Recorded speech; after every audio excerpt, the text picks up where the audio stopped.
আসসালামু আলাইকুম। প্রিয় দর্শক, যে ঘটনার জন্য অথবা যে আলোচনার জন্য, বৈঠকের জন্য, যেভাবেই বলেন না কেন, আমরা সবাই অপেক্ষা করছিলাম, আপনারা অপেক্ষা করছিলেন, সেটা হয়েছে। লন্ডনের সময় 9টা, আমাদের সময় দুপুর 2টা। এই সময়ে ডক্টর ইউনূস এবং তারেক রহমানের মধ্যে যে বৈঠকটা হওয়ার কথা ছিল সেটা ঠিক মতো শুরু হয়েছে এবং ঠিক 1.5 ঘন্টা পরে এই বৈঠকটা শেষ হয়েছে।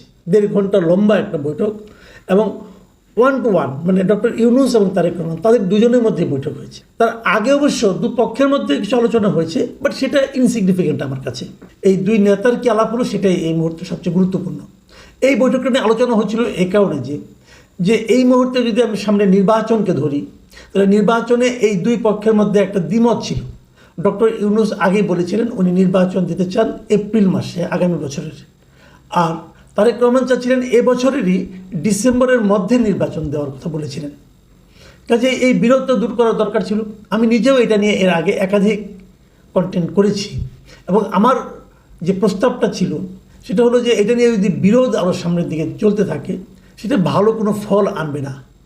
কাজে একটা সমঝোতামূলক ব্যবস্থা হওয়া উচিত এবং আমি ইঙ্গিতে এরকমই বলেছিলাম যে মাঝামাঝি একটা জায়গায় আসলে ভালো হয় দুই পক্ষের জন্যই, মানে বিএনপির জন্য এবং ডক্টর ইউনূসের জন্য। কারণ বিরোধটা আমাদের জাতির জন্য কোনো ভালো ফল বয়ে আনবে না। আর ব্যক্তিগতভাবে আমি আগে থেকেই বলেছিলাম যে আমি ডিসেম্বরের আগেই নির্বাচন করার পক্ষে। অক্টোবর হলে সবচেয়ে ভালো হয়, আর তা হলে বড় যে ডিসেম্বর। এটা আমি পার্সোনালি বলেছিলাম। কী কারণে বলেছিলাম, কী কারণে এই সময়টা আমি নির্ধারণ করেছিলাম সেটা আমি ব্যাখ্যা করেছিলাম। যাই হোক, সেটা অন্য ব্যাপার। ডক্টর ইউনূস কেন এপ্রিলেই নির্বাচন করতে চান এ বিষয়ে কোনো ব্যাখ্যা উনি কখনোই দেন নাই।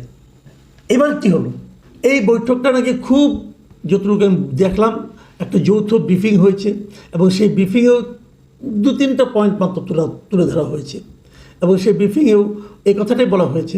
এবং সে বরং আমি ব্রিফিংটা আপনাদের ওই যৌথ ব্রিফিংটা পড়েই শোনাই কিছু কিছু জায়গায়, সেখানে কী বলা হয়েছে, কী বলা হয়নি সেগুলো আমি বলি। ওইখানে তারেক রহমান প্রধান উপদেষ্টার কাছে বলেছেন যে উনি প্রস্তাব দিয়েছেন যে আগামী বছরের রমজানের আগে নির্বাচনের আয়োজন করার জন্য। এবং উনি এটাও বলেছেন দলের চেয়ারপারসন বেগম খালেদা জিয়াও মনে করেন যে ওই সময় নির্বাচন হলে ভালো হয়, মানে রমজানের আগে। রমজান শুরু হবে আগামী বছরের ফেব্রুয়ারির 19-20 তারিখ, এরকম সময় আর কি, তার আগে নির্বাচন হতে হবে, এরকম কথা উনি বলেছেন। জবাবে প্রধান উপদেষ্টা কী বলেছেন এই কথাগুলি একটু মন দিয়ে আপনারা শুনুন। তিনি বলেছেন, আমি হুবহু পড়ে শোনাচ্ছি, তিনি বলেছেন তিনি আগামী বছরের এপ্রিলের প্রথমার্ধের মধ্যে নির্বাচন অনুষ্ঠানের ঘোষণা দিয়েছেন। সকল প্রস্তুতি সম্পন্ন করা গেলে 2026 সালের রমজান শুরু হওয়ার আগের সপ্তাহেও নির্বাচন আয়োজন করা যেতে পারে। আমি এই লাইনটা আরেকবার পড়ি, আরেকবার মন দিয়ে শুনুন।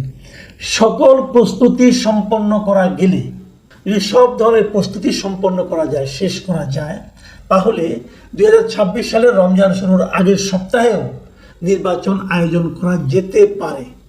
নির্বাচন করা যাবে তা না, যেতে পারে। তারপরে উনি বলেছেন সেক্ষেত্রে সেই সময়ের মধ্যে সংস্কার ও বিচারের বিষয়ে পর্যাপ্ত অগ্রগতি অর্জন করা প্রয়োজন। অনেকগুলি কিন্তু শব্দের মারপ্যাচ আছে, আমি আবারও বলি। কী করতে হবে, সেই সময়ের মধ্যে, মানে ওই নির্বাচনের আগের মধ্যে সংস্কার ও বিচারের বিষয়ে পর্যাপ্ত অগ্রগতি অর্জন করার প্রয়োজন হবে।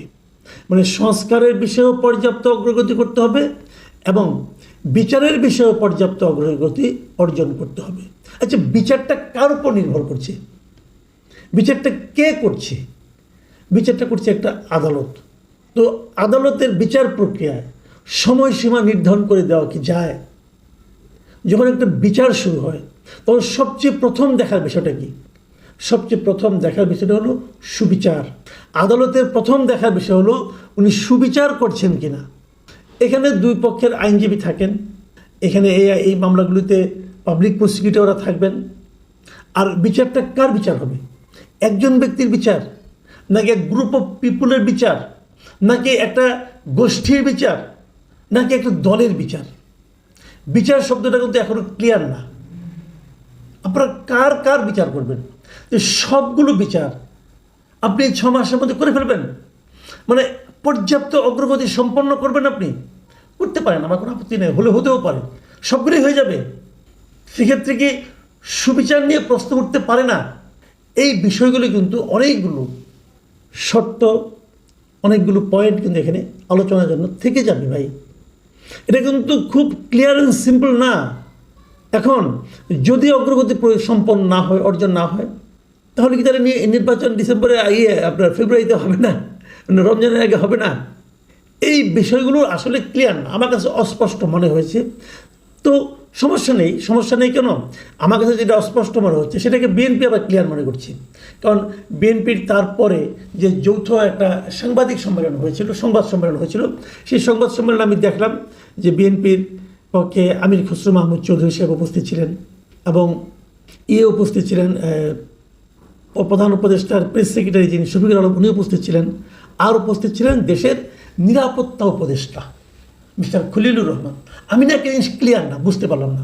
সেটা হলো এই আলোচনায়, এই বৈঠকে নিরাপত্তা উপদেষ্টার কাজটা কি? বিদেশের মাটিতে যখন আমি অন্য দেশের কথা যদি ভাবি, এ ধরনের যখন কোনো আলোচনা হয়, নিজ দেশে দুইজন রাজনৈতিক দলের মধ্যে যে আলোচনা হয়, সেখানে নিরাপত্তা উপদেষ্টার কাছ থেকে উনি কি খুব বড় কোনো পলিটিক্যাল ফিগার? আমাদের দেশের রাজনৈতিক অঙ্গনে ওনার কি ব্যাপক গ্রহণযোগ্যতা? Why security adviser? এই কথাটাকে আপনারা খেয়াল করেছেন? আমি একটা জিনিস লক্ষ্য করবেন, আপনারা এই কাজটা কিন্তু আসলে প্রেস সেক্রেটারি করতে পারতেন, অথবা একজন সিনিয়র কোনো একজন উপদেষ্টাকে রাখতে পারতেন এখানে, যারা এই আন্দোলনের সঙ্গে ছিলেন, এরকম কাউকে রাখতে পারতেন, আসিফ নজরুল সাহেবকে রাখতে পারতেন, কোনো সমস্যা ছিল না। তার নিরাপত্তা উপদেষ্টা কেন? একটা অদ্ভুত সফর ছিল ডক্টর ইউনূসের। ইংল্যান্ডে গিয়েছেন, কী করেছেন, নিজে একটা ব্যক্তিগত পুরস্কার নিয়েছেন, কিন্তু সেখানে আবার দ্বিপাক্ষিক নাকি মিটিং হবে বলেছেন। ব্রিটেনের প্রধানমন্ত্রী ওনাকে দেখা দেননি, আমাদের পররাষ্ট্র মন্ত্রণালয়ের কেউ ওনার সঙ্গে ছিলেন না, নিরাপত্তা উপদেষ্টা ছিলেন কেন?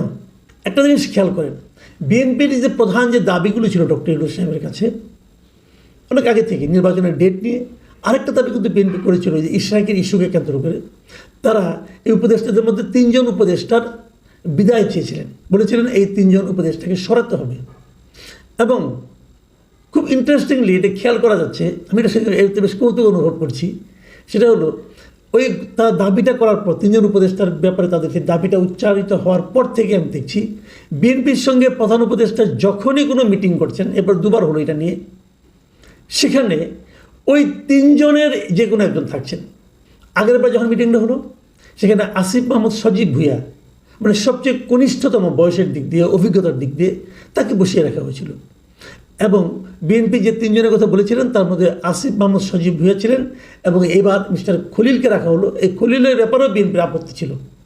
তার মানে বিএনপির যাদের ব্যাপারে আপত্তি তাদেরকে এনে বিএনপির পাশে বসিয়ে দেওয়া হয়েছে। তারপরেও আমি দেখলাম আমির খসরু মাহমুদকে জিজ্ঞাসা করা হলো, একজন সাংবাদিক প্রশ্ন করলো, আপনারা কি সন্তুষ্ট? আমির খসরু মাহমুদ চৌধুরী দৃঢ়তা নিয়ে বললেন, নিশ্চয়ই সন্তুষ্ট। উনি কিসে সন্তুষ্ট উনি জানেন। উনি কি খলিলের পাশে বসতে পেরে সন্তুষ্ট, নাকি উনি এই প্রস্তাবের কারণে সন্তুষ্ট, কি আমি জানি না আসলে বিষয়টা কি। তো এখন হয়তো অনেকে প্রশ্ন করবেন, তাহলে শেষ পর্যন্ত আমরা কী পেলাম? শেষ পর্যন্ত বিএনপি কী পেল? দেখুন, বিএনপির প্রাপ্তি আর আমার প্রাপ্তি কিন্তু এক না, আপনার প্রাপ্তি কিন্তু এক না। বিএনপি একটা পলিটিক্যাল পার্টি, আমরা সাধারণ মানুষ, আমরা দেশে একটা খুবই গ্রহণযোগ্য একটা নির্বাচন চাই, এবং নির্বাচনের মাধ্যমে আমরা আমাদের পরবর্তী 5 বছর কে দেশ শাসন করবেন, কে দেশ পরিচালনা করবেন, তাদেরকে বেছে নিতে চাই, এবং আমরা একটা সুবিধাজনক সময়ে একটা নির্বাচন চাই। তারপরেও বিএনপি যেহেতু বড় দল, তাদের সন্তুষ্টি আমাদেরকে স্পর্শ করে, আমরাও সন্তুষ্ট হতে চাই। আমরা চাই বিএনপির এই সন্তুষ্টি যেন নির্বাচন পর্যন্ত জীবিত থাকে। প্রিয় দর্শক, এখন এই পর্যন্তই। আল্লাহ হাফেজ।